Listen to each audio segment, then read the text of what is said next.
everyone else. Labor groups out in force this week rallying for health care reform. Is this why? A lawmaker's plan to pay for national care by reportedly taxing everyone's health benefits except union perks. Hi, everyone. I'm Brenda Butner. This is Bulls and Bears. Let's get right down to it. The Bulls and Bears this week: Gary B. Smith, Tobin Smith, Pat Dorsey, Eric Bolling, along with Steve Laser with OpEdNews.com. Welcome to everybody. Okay, Eric, you say unions pushing for national health care because they'll get a free ride? Of course they're going to push for national health care. They're not going to pay for it. Under the current proposal passed around the Senate right now, the unions, the benefits that the union members would receive won't be taxed. Everyone else is willing to pay for it. Now we're talking, this plan could be anywhere between $1 trillion that the Obama administration tells us, $1.6 trillion that some senators are talking, and up to $3.5 trillion that the GOP thinks might happen.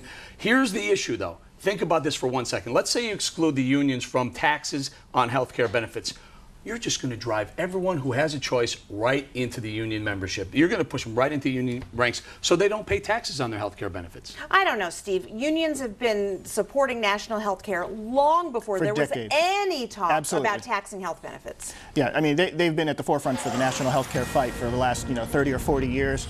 And the real reason, by the way, that this tax benefit would be shown to them is they've got these multi-year collective bargaining agreements where they've already given up significant amounts of pay to get a good benefit package, to get a good health care package. So if you take that away from them, now you're saying, okay, we're going to tax you, or you're going to take even more pay away from these folks. And it's just not fair. I mean, they've already paid for this. We'll talk about fair. Gary B., is it any coincidence that unions are the greatest contributors to the Democratic Party?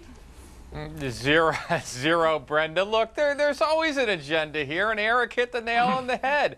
This is a free ride for unions. I don't believe for what they've been paying for this, Steve, for 30 years. In their collective bargaining agreement. That's a bunch of BS. And the other thing to remember is with some national mandated health care, that's a whole new area which unions are already going after, trying to unionize health care employees. Look, unions have been on the ropes for 10, 20 years now. Their membership continuing to decline. Yeah.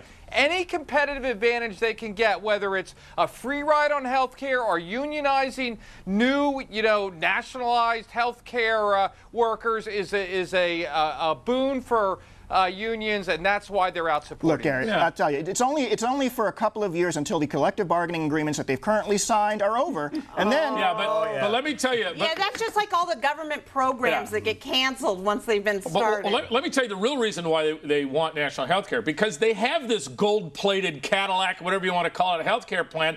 They know that when the collective bargaining goes away, that it's going to be taxed, and they have to have a plan B. National health care is the plan B, because they're going to say, hey, guys, we couldn't help it. We've seen this from a number of our people that are on the Hill that are on the research here. The real agenda is to give the unions something to sell when their benefits do become taxable, because, did I say taxable? Taxable. I think you're doing some more of this. Yeah, because the difference between what they get and what everybody else gets is monumental. And is that the worst thing that could happen, that everybody gets a good national health care program? I mean, what are we talking about? Particularly one we can't afford and it will bankrupt us like General Motors. It's a hell of an idea. We're already paying $2 or $3 trillion a year for health care. Yeah. We're not getting national health care. Get ready for $4 trillion. Okay, Pat, weigh in here. What do you think? Well, I'd like to just address the fairness point, because, frankly, the argument that they've traded, higher benefits for lower salaries and thus they should not be taxed does not wash, because private individuals going to other firms make that choice every day in choosing employment. There are employers that pay higher wages and don't have good benefits. There are employers, and I work for a company that has this, that have, kind of medium wages, but I have a pretty gold-plated health plan, frankly, and I made that choice when I chose the job with the firm that I work for right now. People make those choices all the time, and if we're going to tax quote-unquote gold-plated healthcare firms at other private non-unionized companies, then they should be taxed the same way. That's absolutely not true. That's absolutely not true. Wait, hold on. Go ahead. I just want to point out something. In October, when Obama was running, when he was still trying to become president, he ripped into McCain for even suggesting taxing health care benefits. I mean, there was a point where he said he's out of his mind, he should never tax health care benefits, and that's exactly what the Obama it's easier to run than govern, okay? Yeah, well, let's not forget. We've got a price tag here now of over $1 trillion. You got to pay for it some way, well, let's not forget, this is not Obama's idea. This is Max Baucus's idea.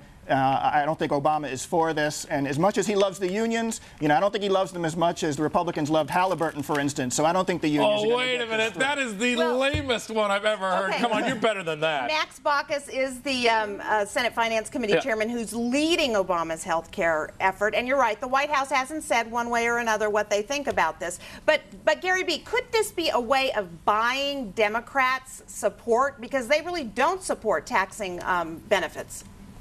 Well, I don't understand the question. Could what be a way of buying Is this a way? Democratic Is this support? this idea of giving unions, saying exempting them? It's not a way; it's the way. I'm not sure. Well, Brenda, on that one, I'm not sure. The Democrats and the unions are tied together. What benefits the Democratic Party at this point seems to be in lockstep with what's going to benefit the unions. And like I said before, and the unions are on the ropes. Anything the Democrats can do to sweeten their pot is going to be great. And one other point, under the Edward Kennedy version of this health care plan, the members of the Congress health benefits won't be taxed. So, this is just going to be, we're all going to be paying taxes except members of the government. Well, we're all in the same boat. It's just some people are on the first floor and some people are on the, midships bottom floor here. And that's what fairness is. I don't have any portholes on my floor. Yeah. Well, we got one. We got a bunch of holes in the bottom of this thing that's sinking it. And that's the wrong problem. Are singing. Okay, one last word. Steve, 15 seconds. Well, I'll tell you, I know why Tobin wants to run away from the Halliburton reference, because I think it's dead on. I don't think this bill passes. I think Obama's a plan for taxing the top earners is going to pass, but I like the idea of this bone being thrown to the unions. Newsflash, we debate Halliburton 3 weeks from now. We'll probably get both. That's right. All right, up next, the latest on the mystery surrounding Michael Jackson's death and the mystery surrounding his wealth. Did MJ go from pop king to pop pauper? Where were all his money advisors? Maybe they were around too much. We'll investigate.